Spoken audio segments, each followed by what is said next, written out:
Ilocos Norte, part 4 mga boss. So after 2 weeks bumalik po tayo rito para mag-resume dito sa trabaho natin dito sa Batok. So ayan, i-update po natin dito yung project natin dito. So dito sa may garahe, yung PVC ceiling na lang po wala dyan, tapos pipinturan pa po natin dito. Tapos nakapagpintura naman tayo dito sa mga gypsum board. Okay, so dito naman sa pagpasok natin dito, ang kulang na lang po dito. So makikita nyo po dun sa part 1 ng video natin sa 3D animation. So may PVC po yan, pati dito sa may partition nya. Tapos PVC rin dito sa taas na PVC panel.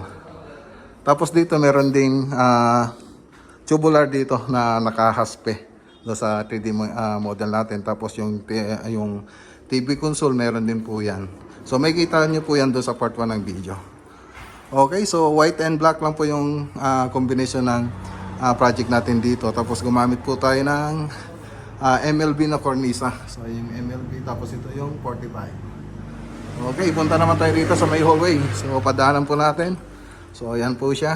Tapos sa mga kwarto, yan. So tricolor, blue, warm white, violet. Yung pinlight natin, daylight, warm white, tsaka white. So dining po to. Tapos ito po yung kitchen natin. Yan. So ang kulang na lang dito yung modular. So may mga accent pa po yan na PVC panel. So makikita nyo rin po yan sa 3D model natin. Alright, so punta naman tayo sa second floor.